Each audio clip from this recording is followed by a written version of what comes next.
Forget everything you think you know about fairy tales. While most children's stories end with happily ever after, one tale refuses to follow the rules. No true love's kiss. No villain defeated. Just 130 children who walked into a mountain and never came home. The Pied Piper of Hamelin isn't like other fairy tales because it might not be a fairy tale at all. Picture it, Hamelin, Germany, 1284. A prosperous town drowning in rats. They're everywhere, gnawing through grain stores, scurrying across dining tables, even crawling into babies' cribs. Nothing works. The cats are overwhelmed. The traps are useless. Desperation hangs over the town like a fog. Then he appears. A stranger in patchwork clothing, carrying a simple flute. His offer is strange but tempting: I'll rid you of every rat. 1,000 gold coins. The town council doesn't hesitate. They agree. What happens next is almost miraculous. The piper plays, and the music, haunting, irresistible, draws every rat from every shadow. They pour into the streets in a living tide, following him like worshippers. He leads them to the Weser River, where they plunge into the current and drown. Hamelin erupts in celebration. The nightmare is over. But when the piper returns for his payment, the council laughs in his face. 1,000 gold coins for playing a tune. Get out. His warning is ice cold: you'll regret this. June 26, 1284, the day the children vanished. Weeks pass. The town forgets. Life returns to normal. Then, on the feast of Saints John and Paul, while the adults crowd into church for morning service, the piper returns. This time, his melody is different, sweeter, sadder, impossible to resist.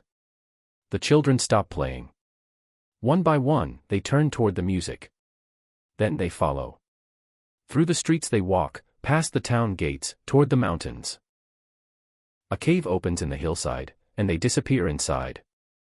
The entrance seals behind them. Only 3 children remain, 2 who couldn't keep up, and 1 who was deaf. When the parents emerge from church, their world has shattered. 130 children gone. No bodies. No ransom note. Just an eerie silence where laughter used to be. Here's where it gets disturbing. This is where most people assume the story ends, a cautionary tale about keeping promises, wrapped in medieval superstition. But historians made an unsettling discovery. The event is documented. The Lüneburg manuscript, written around 1450 by a monk, isn't a collection of fairy tales. It's a dry historical record: births, deaths, treaties, plagues. And buried among the dates is this: on June 26, 1284, 130 children disappeared from Hamelin after following a piper. Hamelin's own town records from 1384 begin with the words, "It has been 100 years since our children left." A stained glass window installed around 1300 in St. Nikolai Church showed a piper surrounded by children in white robes. Though destroyed in 1660, written descriptions survive, and they're hauntingly specific. Buildings across Hamelin bear inscriptions. The old town hall: in the year 1284, 130 children born at this place were led away by a piper into a mountain. And there's Bungelow-Sennstrasse, the street without drums. Legend says it's where the children were last seen. To this day, music is forbidden there. Something happened. But what? Historians agree, something occurred on June 26, 1284. The question is what? Perhaps a stranger really did lead the children away during a religious procession. But most historians dismiss this. Why? Because pipers in medieval Germany were viewed with suspicion: traveling entertainers, social outcasts, convenient scapegoats. And that colorful, pied clothing. It's what executioners wore. A 14th-century Latin verse, allegedly copied in 1761, includes this chilling phrase: Calvary swallowed them alive. Calvary means place of execution. Multiple sources reference Hamelin's place of execution in connection with the children. Perhaps a disaster struck: a landslide, a drowning, a fire, and grief-stricken parents invented the piper to cope with unbearable guilt. The inscription on the Ratcatcher house also mentions the children being led to a Calvary. If this was metaphorical language for death, the story suddenly transforms from abduction to tragedy. 40 years before Hamelin, something bizarre happened 200 miles away in Erfurt. 100 children spontaneously danced through the streets until they collapsed. Most died. The survivors suffered permanent neurological damage. This was the dancing plague, a real medieval phenomenon, possibly caused by ergot poisoning, a hallucinogenic mold on rye, or mass hysteria. The Pied Piper legend describes children dancing and singing as they follow the piper. Coincidence? Some historians believe the children of Hamelin suffered the same fate, overcome by poisoning or hysteria. They danced themselves to death. The piper became the story's way of explaining the inexplicable. Here's the most widely accepted explanation and the strangest twist of all. In medieval Germany, children of a town didn't mean minors. It meant anyone from that town. Younger sons and daughters, denied inheritance under primogeniture laws, often emigrated to new territories seeking opportunity. Records from Transylvania show families with Hamelin-linked surnames appearing suddenly in the late 13th century.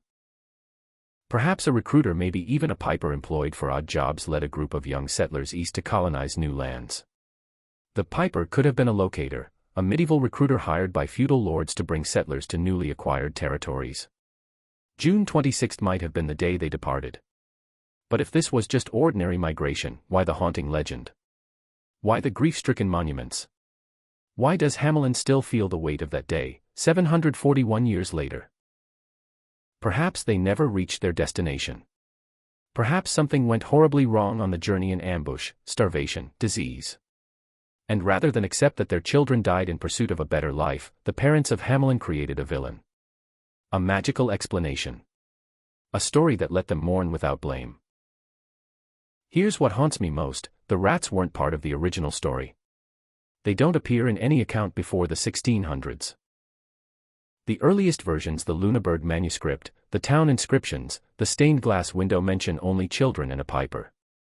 The rats were added later, borrowed from other European folklore about magical rat catchers.